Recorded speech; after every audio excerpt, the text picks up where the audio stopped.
We would like to send out a special thanks to HelloFresh.com for supporting The Trail Went Cold. And we would like to thank you, the listeners, by giving you the chance to receive $30 off your first week of deliveries when you go to HelloFresh.com and use the offer code COLD30. That's COLD30. Enjoy the show. June 12th, 1985. Concord, California. Dottie Caylor, a 41-year-old woman with a history of agoraphobia, is allegedly dropped off at a train station by her husband, Jule Caylor, before she leaves on a trip. The following day, Jule finds Dottie's car in another train station's parking lot with her purse inside, but Dottie does not return from her trip and is never heard from again. Over the next few years, suspicion would fall upon Jule after some surprise revelations, including his secret engagement to another woman, an anonymous letter accusing him of murdering his wife, but no trace of Dottie is ever found. After that, the trail went cold.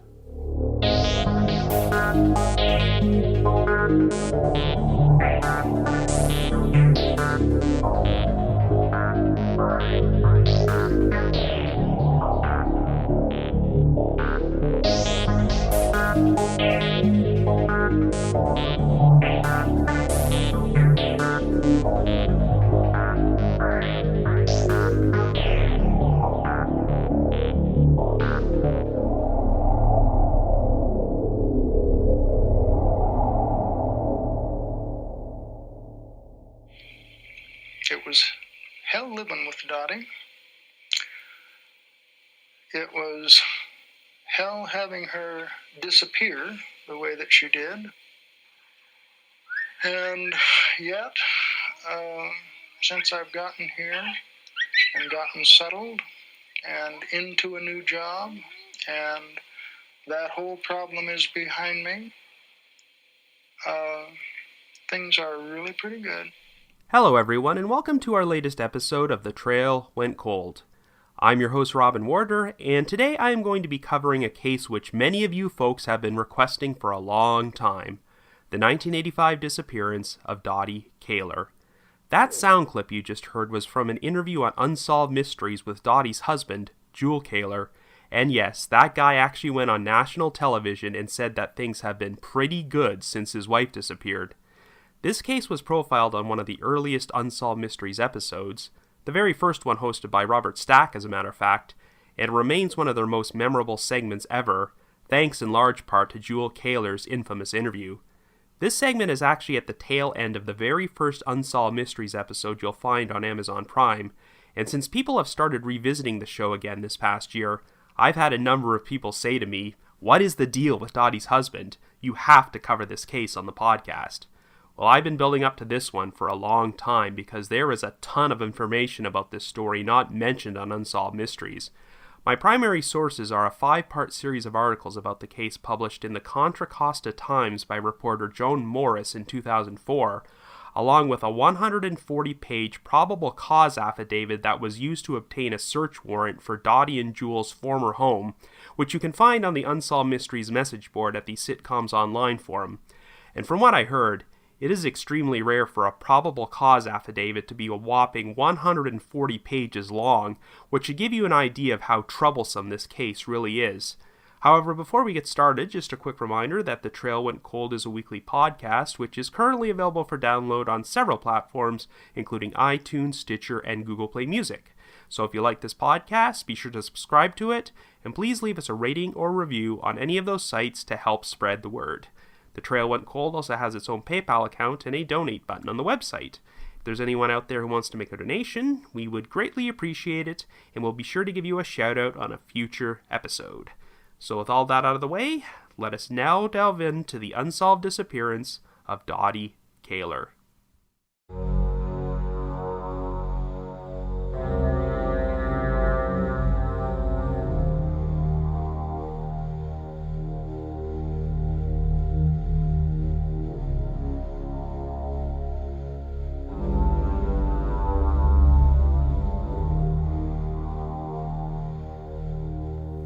Our story begins in California in 1985. Our central figure is 41-year-old Dorothy Rusnak Caylor, who goes by the name Dottie and originally hails from Ohio. Dottie lives with her husband, Jule Caylor, whom she has been married to for the past decade.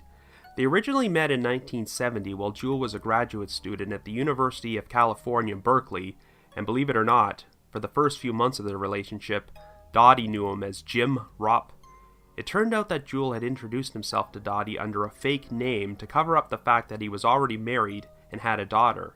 Even after Dottie found out, she decided to remain with Jule. When Jule divorced his wife, they got married and eventually settled in the city of Concord in the San Francisco Bay Area. Unfortunately, the Caylors' marriage would be filled with constant turmoil, and to put it mildly, Jule was not the ideal husband. He worked as an entomologist and aerial photography specialist with the United States Forest Service, which meant he was often on the road teaching and photographing forest lands for weeks at a time. And Jule did not hesitate to use his time away from home to cheat on Dottie constantly. At one point, Dottie figured out that Jule was having an affair with a woman in Alaska, and went so far as to write her a letter in Alaska to inform her that she was Jule's wife, which brought an end to that secret relationship.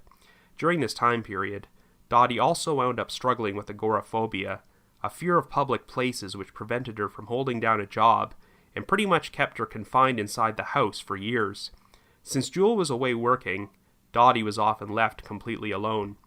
At Thanksgiving in 1981, there would be an incident of domestic violence. After an argument over a checkbook, Jule hit Dottie in the face with a typing stand, which prompted her to drive herself to the emergency room for treatment. Jule maintained that Dottie had come after him with a pair of scissors and threatened to kill him, and that he only hit her in self-defense. Even though police got involved, and Dottie spent the night at a battered woman's shelter, both she and Jule decided not to press charges.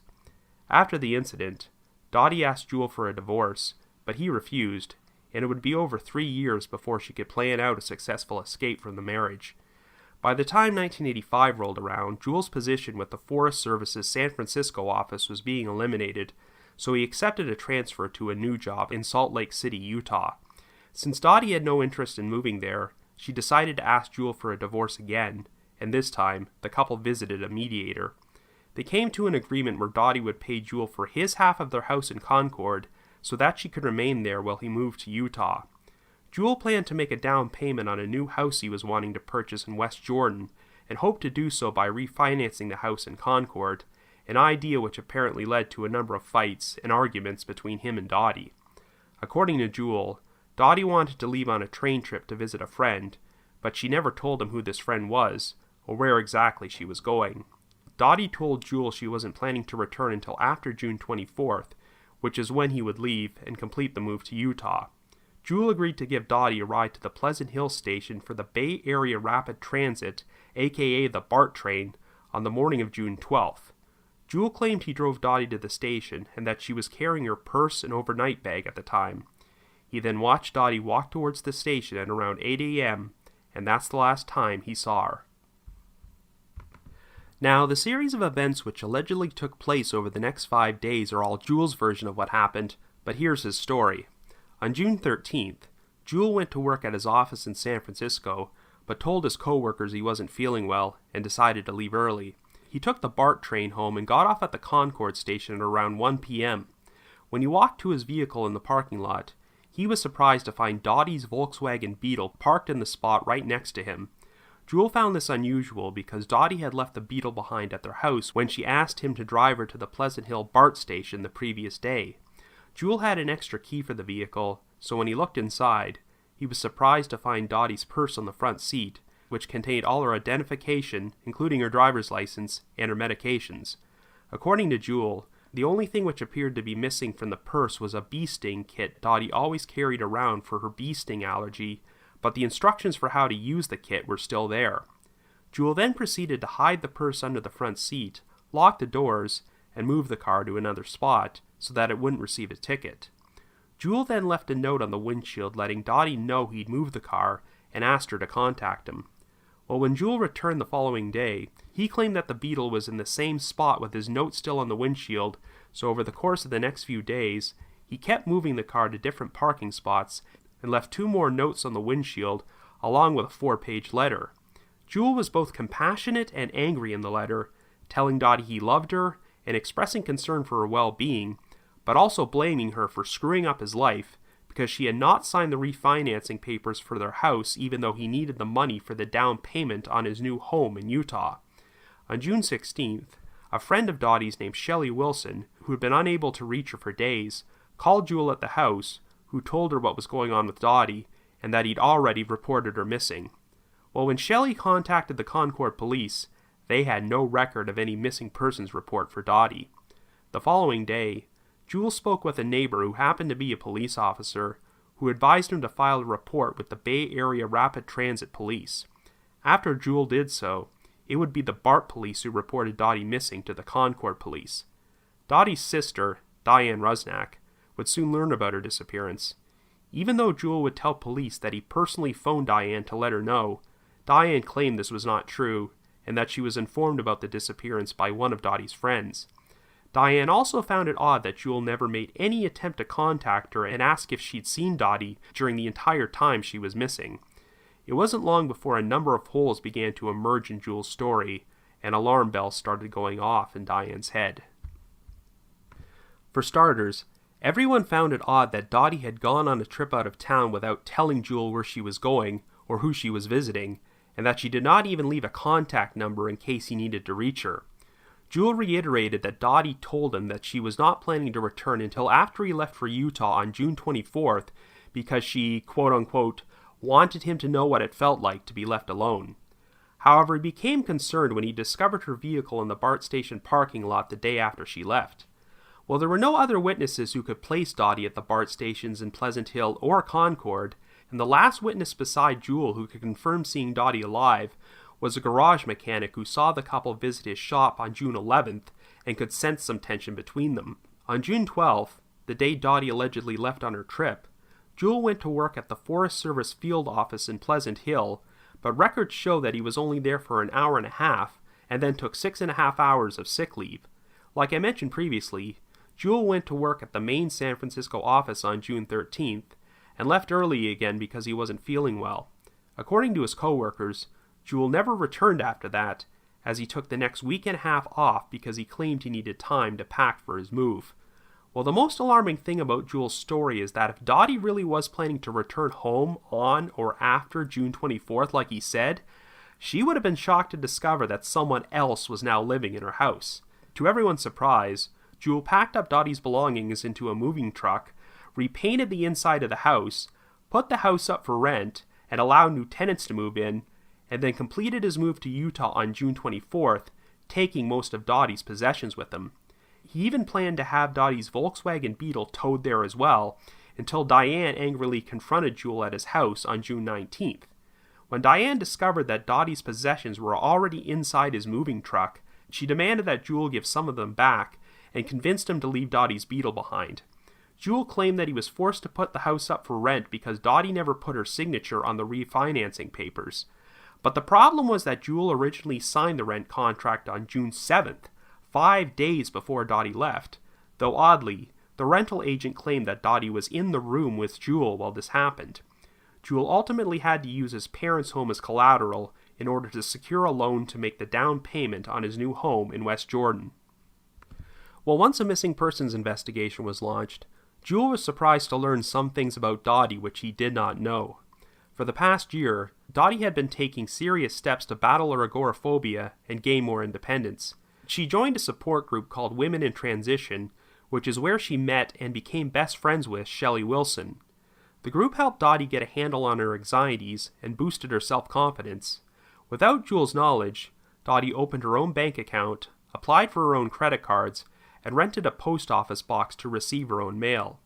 She also asked Shelley to keep some of her most important documents, along with a cashier's check for $5,080, inside a file cabinet at her home.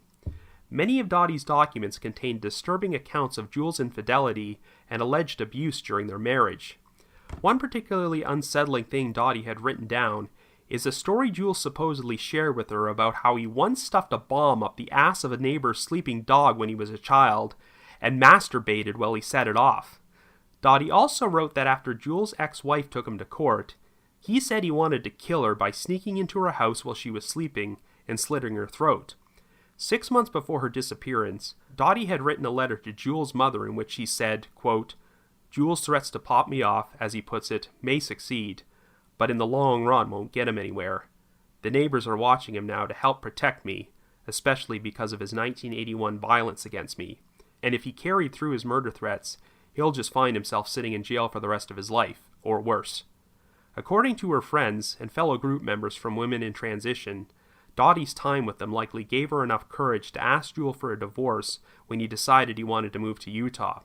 Upon learning this, Jule began pushing forward the theory that she had disappeared voluntarily in order to start a new life somewhere. However, Dottie never touched her bank account, did not make any contact with her friends or family, and left behind everything she would have needed in order to start over, including the cashier's check, which expired in October of that year. Diane Resnack hired a private investigator named Francie Caylor to look into Dottie's disappearance, but no evidence could be found to prove Dottie was alive, or was even dropped off at the BART station like Jule claimed. And incidentally, Francie Caylor hosts her own podcast called PI's America, and released an episode about Dottie in 2013, which you can find online. As for the police, they stopped short of calling Jule a suspect, but definitely believed he was a person of interest. The case wound up being featured on Unsolved Mysteries on November 29, 1987, where of course Jule agreed to be interviewed on the show and made a less than flattering attempt to maintain his innocence. And here's an amusing anecdote I heard on a commentary track from one of the Unsolved Mysteries DVD sets. Jule had his attorney in the room while his interview was filmed, and apparently, when Jule said his line about how things are pretty good since Dottie disappeared, the attorney immediately yelled out, "Cut!" In spite of this, his interview still aired, and it wasn't long before a surprise revelation about Jule would surface. The Unsolved Mystery segment generated a tip which soon led investigators to a Colorado woman who claimed she had been engaged to Jule at the time of Dottie's disappearance. They had originally met in May of 1984 while Jule was in Colorado on a work trip, and at Christmas that year, he proposed to her. As far as anyone knew, Dottie was not aware of Jule's secret engagement, and of course this other woman had no idea Jule was already married when she became involved with him. It was not until Jule invited her to his home in West Jordan for Christmas in 1985 that he finally told her about his marriage. That was a shocking enough revelation, but when Jule's daughter showed up at the house to visit and saw her father's engagement ring, she asked how he could be getting married while Dottie was still missing. Naturally, Jule's fiancé pushed for more information about this, and he proceeded to tell her how much he hated Dottie and how she had tried to kill him. He then stated, quote, "If I have to, I'll kill her first. As a matter of fact, she's gone, and if she is dead someplace, it's good riddance." End quote.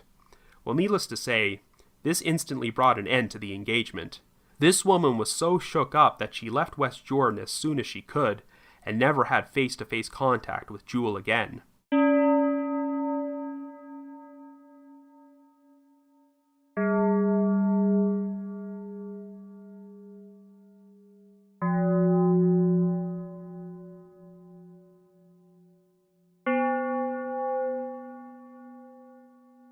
When Jule's ex-fiancé learned about Dottie, some prior conversations she had with him suddenly became a lot more unsettling. Jule once shared a story about how his family dog had died, and he had buried it using a chemistry set which prevented the dog's body from smelling. He then mentioned that if he ever wanted to get rid of a person's body, he would try something similar.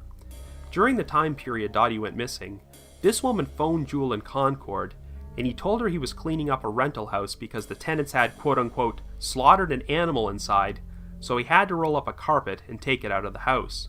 Well, this phone call took place before Jule had actually rented out the house. When he was interviewed by police, Jule had mentioned dropping off a rug at his mother's house, but his mother did not recall this. Well, at the time the Unsolved Mysteries segment was filmed, no one involved with the case had any idea that Jule had been engaged to another woman. But this would not be the only major development brought on by the show. In January of 1988, the Concord Police Department received an envelope postmarked from Gary, Indiana, containing an anonymous handwritten letter. It started out with, quote, "To whom it may concern, Dottie was killed by her husband the morning she disappeared. It happened very early in the morning. He brought her out to the garage and struck her with a tire iron. The blow hit her right temple and killed her almost immediately." End quote. The writer then claimed that Jule buried Dottie's body under a birch tree in a remote area of Concord where new homes were being built. The letter even included a sketch of the Caylor's garage, along with a hand-drawn map to the alleged burial location. It also provided a weird detail about an elderly woman who had supposedly seen Jule and Dottie leaving together in their vehicle that morning. This woman waved to Dottie, unaware that she was dead at the time, and the writers stated that if this woman could be found and put under hypnosis, she might recall seeing a red splotch on Dottie's scarf. However, as far as I can tell, police were never able to pinpoint the burial location featured on the map.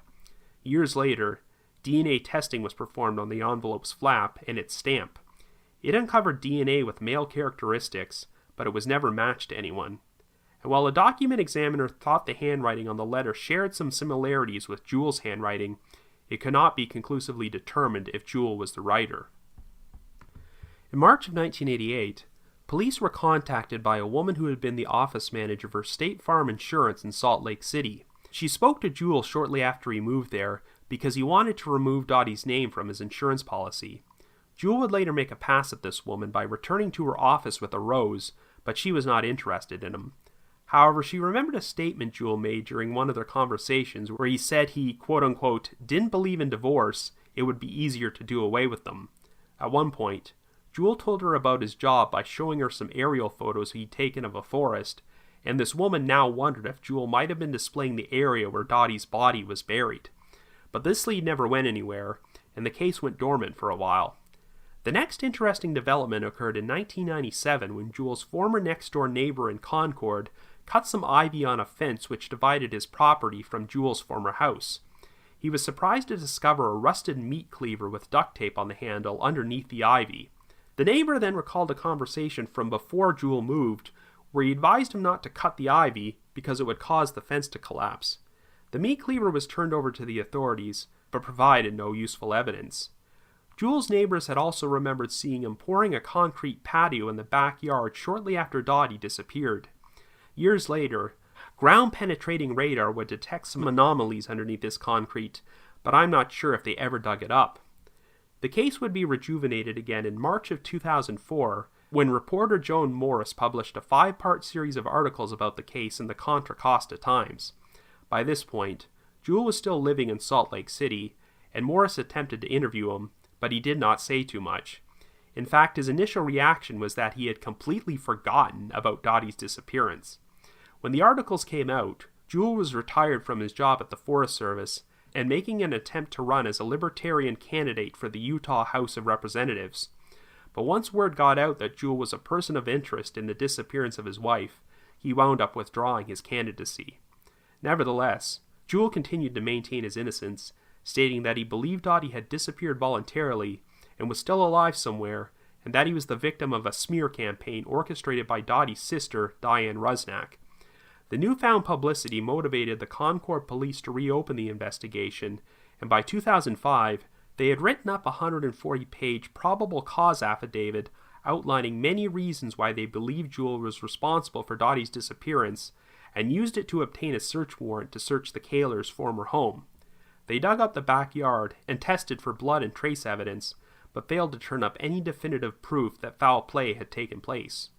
Jule wound up getting involved in a legal battle with Diane Rusnak after Jule successfully filed for divorce from Dottie in June of 2003 on the grounds of desertion. He was awarded all their marital property, including the house in Concord and 30 acres of land they owned in Oregon, but since Jule never declared Dottie legally dead, Diane responded by filing a civil suit against him. Diane hoped that her sister could be declared dead so she could be appointed executor of her estate. However, the lawsuit has since wound up in limbo because the investigation into Dottie's disappearance has hit a dead end. While Jule remains the primary person of interest, no evidence has ever surfaced to provide any answers about what happened to Dottie Caylor. So I guess you could say, the trail went cold. But before we continue, I would like to take a moment to send out another huge thanks to our wonderful sponsor, HelloFresh. The Trail Went Cold has teamed up with HelloFresh, and they are offering everyone in our audience $30 off your first week of deliveries when you go to HelloFresh.com and use the offer code COLD30. Since the start of the new year, I've received a number of meals from them, and their service is so convenient. Everything comes pre-measured in labeled meal kits, so you know which ingredients go with which recipe. HelloFresh offers a wide variety of chef-curated recipes that change weekly, and there are 3 plans to choose from: Classic, Veggie, and Family. I generally go with the meals from the Classic plan, and I've really enjoyed them. Just the other night, I had a delicious meal consisting of pan-seared steak with cipollini onions, roasted potatoes, and tomato pan sauce. I had this meal on a night where I was busy working on this very episode, so it was a relief not to have to spend all night in the kitchen because HelloFresh's recipes only take around 30 minutes. When you're a podcaster who devotes a lot of your spare time to working on new episodes, you enjoy not having to plan dinner, spend money on takeout for an easy night, or worry about gathering ingredients week after week. After all, just because we have the word cold in our podcast title does not mean I like my meals that way. I always look forward to my weekly HelloFresh box delivery knowing that dinner just got easier. So to take advantage of this special offer, visit HelloFresh.com and use the code COLD30 to get $30 off your first week of deliveries. Once again, that's HelloFresh.com and the promo code is COLD30. Thank you and enjoy the rest of the show.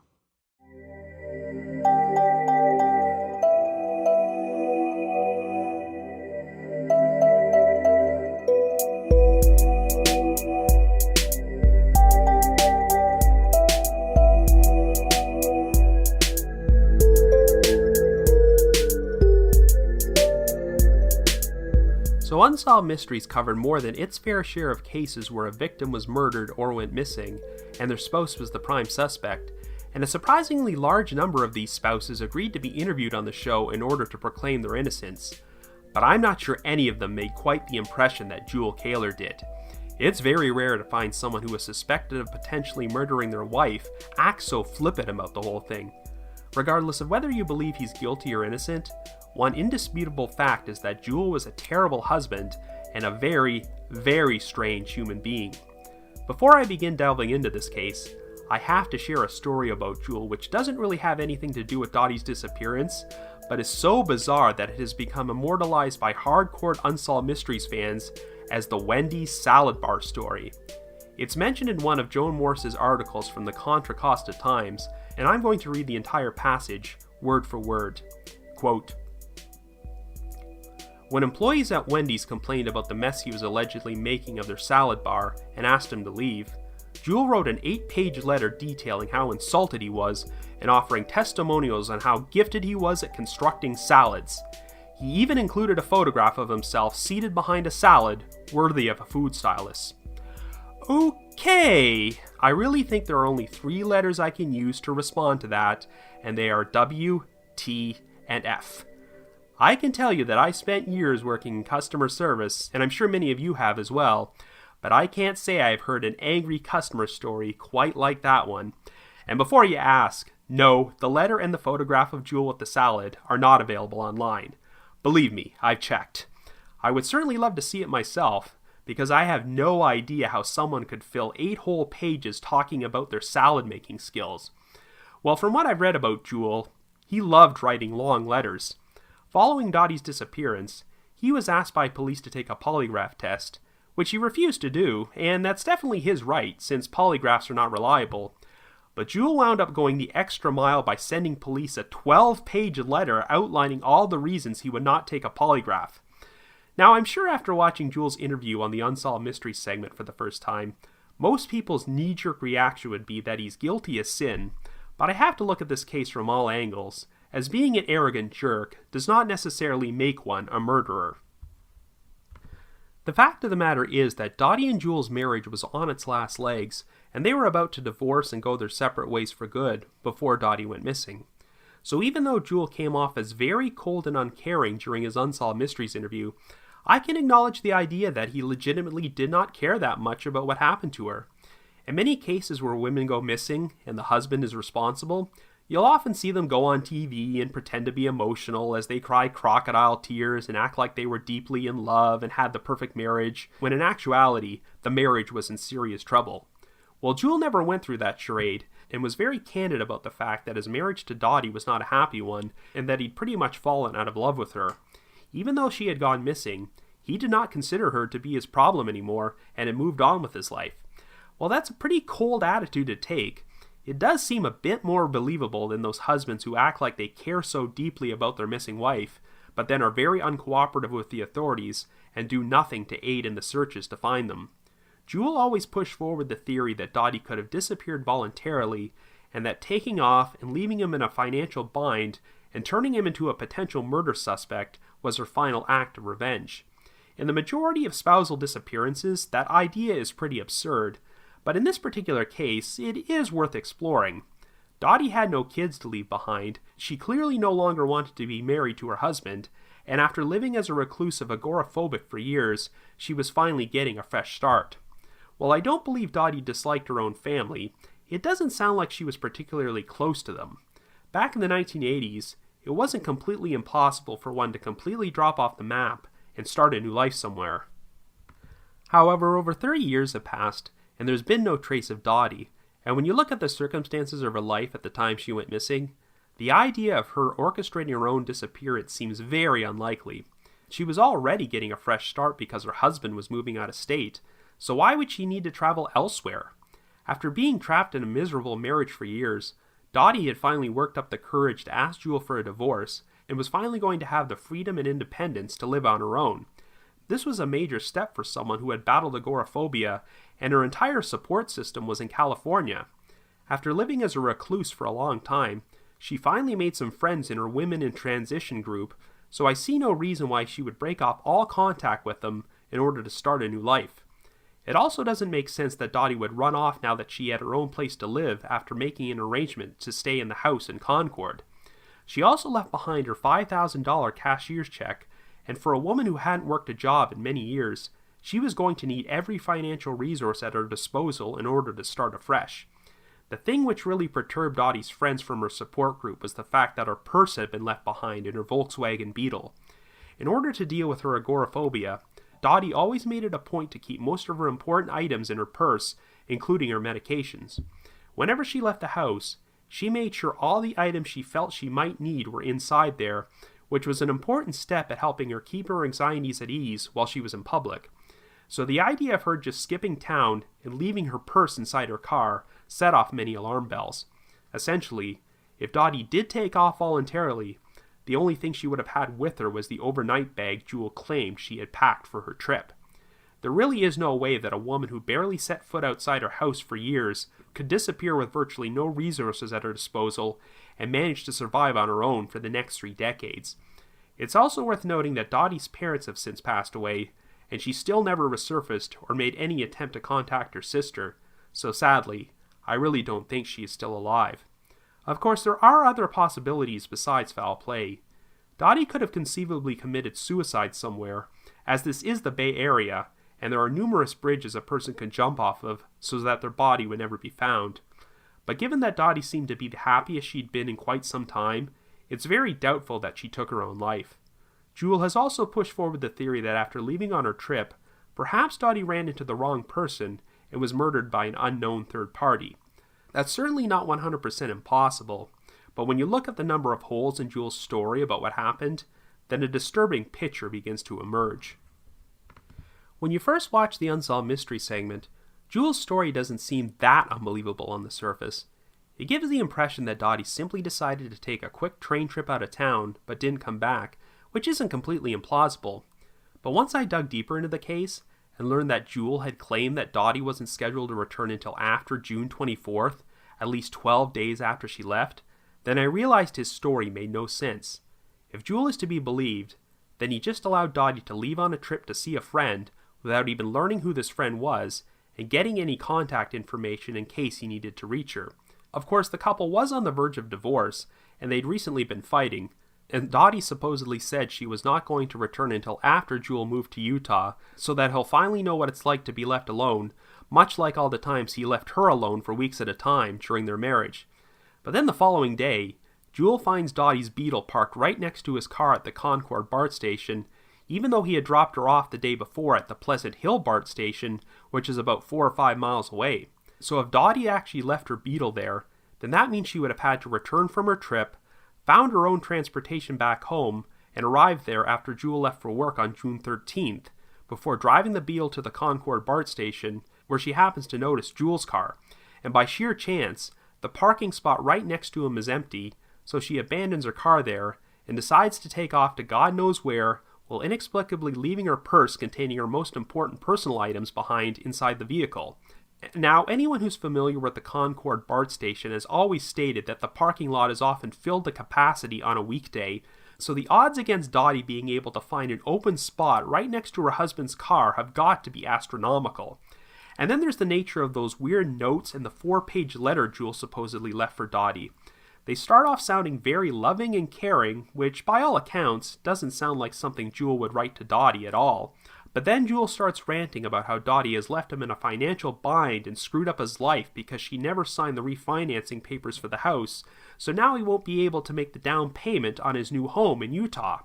Well, hold on a second. Didn't Jule say that Dottie wasn't planning to come back until after June 24th, when he had already completed the move to Utah? If that's the case, why didn't he get Dottie to sign the refinancing papers before she left on her trip? If Jule needs the money so badly, why would he drop Dottie off at the BART station without ensuring this was taken care of? And then, of course, against the wishes of Dottie's family and friends, Jule then proceeded to rent out the house and took most of Dottie's possessions with him when he moved to Utah as scheduled on June 24th, even though, Dottie told him she wasn't planning to return from her trip until after June 24th. Now, granted, Jule could have changed his outlook when he discovered the vehicle in the BART station parking lot, but that's still an incredibly callous thing to do, and how could he be so certain that Dottie wouldn't eventually come back? When asked what Dottie was supposed to do if she returned home to find new tenants living in her house, Jule replied that she could just come live with them in Utah. Of course, given that Jule was secretly engaged to another woman at that time, and was making plans for her to move into his new house with him, that answer makes zero sense. Jule also dragged his feet and took 5 days to report Dottie missing, and it seems like he only did so because Shelley Wilson had phoned him and he lied to her about it. But even if Jule personally didn't give a crap about Dottie's well-being, wouldn't it be in his vested interest to find her as quickly as possible so that she could sign his refinancing papers?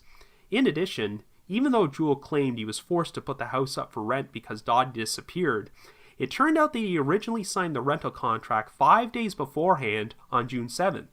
It seems that the more people were interviewed, the more holes opened up in Jule's story. Another friend of Dottie's from her support group met Jule at his house on the day Dottie was reported missing. By this point, Jule had brought home Dottie's purse and he showed her its contents. She was certain she saw Dottie's bee sting kit in there, but was later surprised to learn that Jule had reported the kit was missing, even though its instructions were left behind. Jule also left work early on both June the 12th and 13th because he wasn't feeling well and took the next week and a half off. Granted, Jule would have been pretty busy preparing for his move, and that is a logical reason to take all those days off from work. But when you learn Jule spent that time repainting the inside of the house, boxing up all of Dottie's possessions, and essentially doing everything he could to purge her from his life, then it's easy to jump to some pretty horrifying conclusions. We have reports from the Caylors' next-door neighbors that Jule was pouring a concrete patio during this time period, but if he killed Dottie, I'm not sure he would have been brazen enough to bury her body on the property, particularly if he was going to be renting it out to new tenants. I'm also not sure what to make of this same neighbor's discovery of the meat cleaver in the ivy 12 years later. Again, if Jule used this cleaver to harm Dottie, it seems weird that he would just hide it on the property rather than dispose of it elsewhere.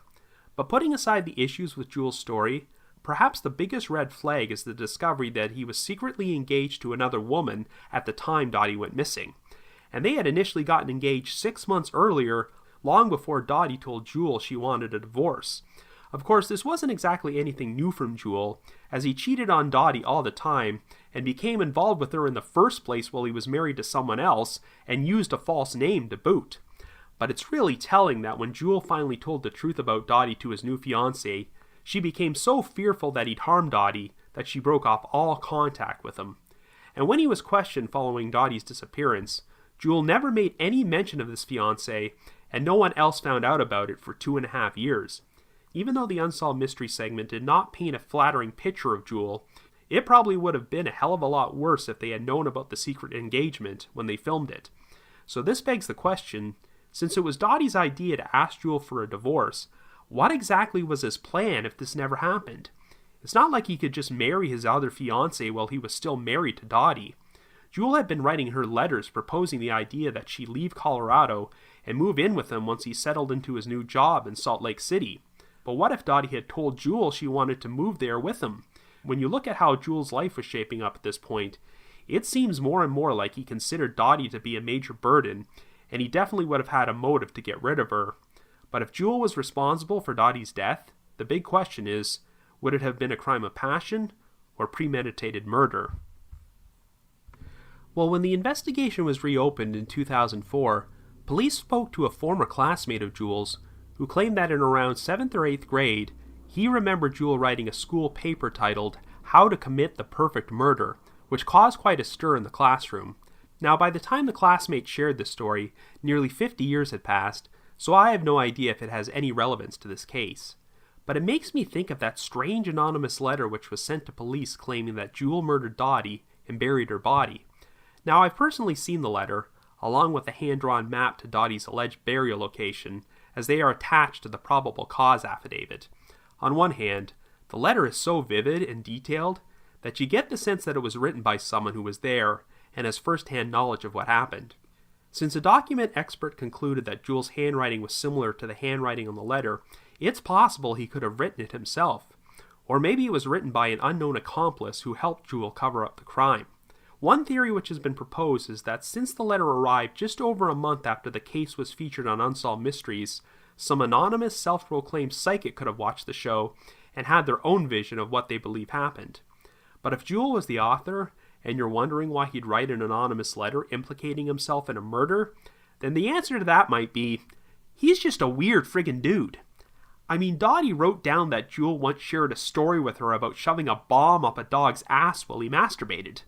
I have no idea if there's any truth to that story, but for some odd reason, I can totally believe Dottie actually heard Jule say something like that. Let's say there's some significance to Jule's paper about how to commit the perfect murder. If he killed Dottie and now believed he had really committed the perfect murder and was so certain he'd never get caught, he could have been brazen enough to write an anonymous letter implicating himself just for kicks. Or it could have been an attempt at misdirection in order to direct police towards a burial location which was nowhere near where Dottie's body really was. There are things about this letter which don't make much sense, particularly the mention of an elderly woman who apparently saw Dottie's body in Jule's car that morning. The letter states that if this woman can be found, she'd make a good witness, but if the author has so much first-hand knowledge about this stuff, then why don't they just come forward as a witness? The one thing which makes me think the letter might not have been written by Jule is that it was postmarked from Gary, Indiana. Jule lived in Utah, and while his job did involve traveling, I'm not sure he could be placed in Indiana at the time the letter was sent. So it is possible that the letter was nothing more than a hoax, or it was written by some crackpot who had a vision of the murder but wasn't actually there. But when it all comes down to it, even if the scenario outlined in the letter did not actually happen, I just cannot come to any other conclusion than Jule being responsible for Dottie's disappearance. There's no chance that she took off and started a new life, and I don't buy the theory that Dottie could have crossed paths with the wrong person and been murdered by someone else. I'd say the fact that Dottie's beetle was found in the Concord BART station, a completely different station than where she supposedly boarded her train, pretty much kills that idea. Since Dottie left the beetle behind at her house, I just don't see how it would have wound up in the hands of an unknown murderer to park there. No, the only person who would have had reason to leave the vehicle in that parking lot was Jule, because he wanted to fabricate a cover story for himself. But he may have been a bit too clever for his own good. If Dottie's vehicle had been abandoned at the Pleasant Hill BART station, Jule could have claimed that she drove herself there to take her train trip and never returned. However, because Jule claimed he dropped Dottie off at the station, and her vehicle somehow showed up in the parking lot of an entirely different BART station the following day, it sounds like Jule was trying way too hard to give off the impression that Dottie staged her own disappearance. Now, if Jule murdered Dottie, you might be wondering what his motive would have been, since their marriage was coming to an end, and they were going to go their separate ways anyway. Well, there are a number of possible reasons for why this might have happened, and they can all be explained by the fact that Jule sounds like a grade A narcissist. Let me reiterate. This was a guy who wrote an 8-page letter to Wendy's because they kicked him out for messing up their salad bar. It's not a stretch to think this was someone who may have decided to kill his wife because things weren't going his way. Let's not forget that for the first few months of this relationship, Dottie knew Jule by a false name because he wanted to cover up the fact that he was already married. Many women would have taken this as a warning sign to end things immediately, but unfortunately, it sounds like Dottie always struggled with serious self-confidence issues and was so in love with Jule by this point that she was willing to stick with him until he divorced his wife. She was then trapped in the unhappiest marriage imaginable, in which she became too frightened to even step outside and was practically a prisoner in her own home, while Jule was out on the road carrying on numerous affairs. Dottie claimed that Jule was often abusive towards her, and while it's true that the only documented incident of domestic violence was one in which Jule claimed he struck her in self-defense, you have to remember that because of her agoraphobia, Dottie did not venture outside much during this time period and had very little contact with other people. So if Dottie was physically abused, people might not have noticed, and it's likely that much of the abuse was emotional as well. The fact that Dottie joined a women's support group, opened her own bank account, and got her own post office box behind her husband's back are all warning signs that she was concerned about his reaction if he found out. Considering that Jule refused to grant Dottie a divorce the first time she asked in 1981, it must have taken a lot of strength for her to finally put her foot down about that when Jule said he was receiving a job transfer. But by this point, she had built up a lot more self-confidence and independence, and was making plans for a happy future now that she was free from her miserable marriage. Now, the couple did see a divorce mediator, and on the surface, it looked like they were attempting to come up with an amicable way to end the marriage, which is how they made the arrangement for Dottie to remain in the house in Concord, while Jule moved to Utah. But it was pretty obvious that Jule was angered by the fact that he had financially supported Dottie for the past decade, and now she was going to get to keep his former house. So there are a number of ways this situation could have escalated into foul play. It's possible Dottie refused to sign the refinancing papers for the home.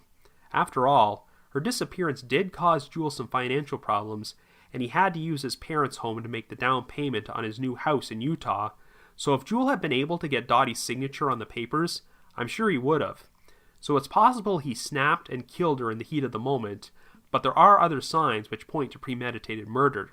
Namely, the fact that Jule signed a rental contract 5 days before Dottie went missing, even though they had supposedly made the arrangement for her to stay in the house. I'm not quite sure why Jule signed the contract while Dottie was present, but according to the rental agent, Dottie did not appear very interested in what was going on, so maybe Jule misled her about what he was doing. Jule had wanted Dottie to pay him $400 in rent per month in order to stay in the house, though he claimed she tried to negotiate for less. But the tenants who rented the place wound up paying $650 per month, so Dottie's disappearance wound up benefiting Jule financially, since he collected over $155,000 in rental payments over the next 20 years. If Dottie was killed, it likely occurred after she was last seen by the garage mechanic on June 11th, and before Jule showed up to work at the Pleasant Hill field office on the morning of June 12th. Since Jule left work early on the 12th and the 13th, and then took the next several days off, he was likely using that time to get rid of Dottie's body, cover up the crime, and stage the appearance of Dottie's beetle in the BART station parking lot. My biggest concern about solving this case is that it might be impossible to recover Dottie's remains. Jule worked for the U.S. Forest Service, and due to the nature of his job, he may have known some ideal locations to dispose of a body and ensure it would never be found. Remember that insurance agent from Salt Lake City believed that Jule may have subtly been hinting at the location of Dottie's body when he showed her some aerial photos of a forest area, but after all this time, who knows if there's anything left to find.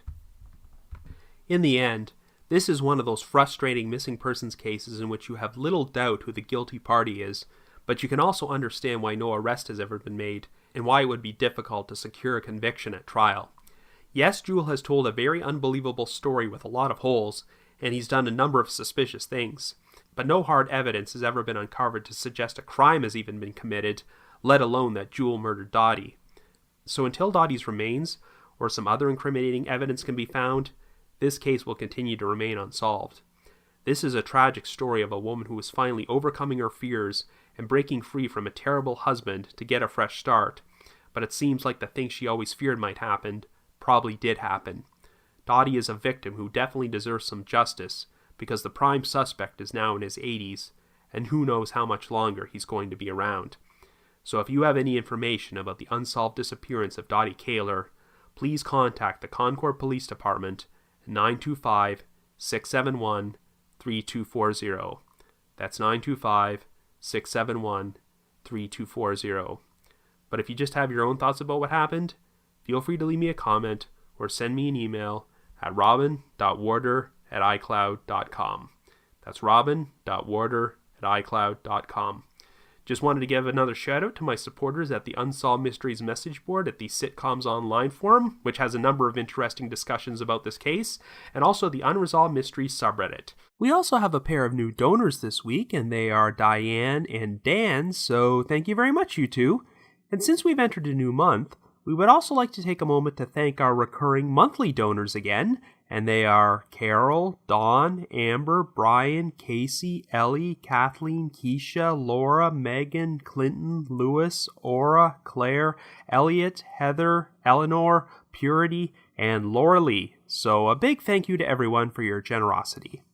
Need to provide my thanks to McGill Foote, who edits and assembles this podcast together for me, and Vince Nitro, who composes our eerie music score.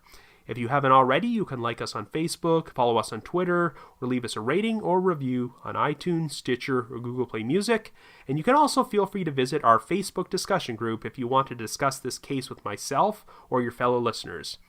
I also wanted to mention again that I will be representing The Trail Went Cold by appearing on Podcast Row at CrimeCon, which is being held at the Gaylord Opulent Hotel in Nashville from May 4th to the 6th. So if you're planning to attend CrimeCon and you need to purchase tickets to the event, you can receive a 10% discount by using our podcast promo code. Just visit crimecon.com and get 10% off by entering the promo code TTWC. That's TTWC. Like I mentioned earlier, we also have a donate button on our website, so if you're feeling generous and want to express your appreciation for all the hard work we put into this podcast, we'd be extremely grateful. So have yourself a good week, and join me next Wednesday for another brand new episode of The Trail Went Cold.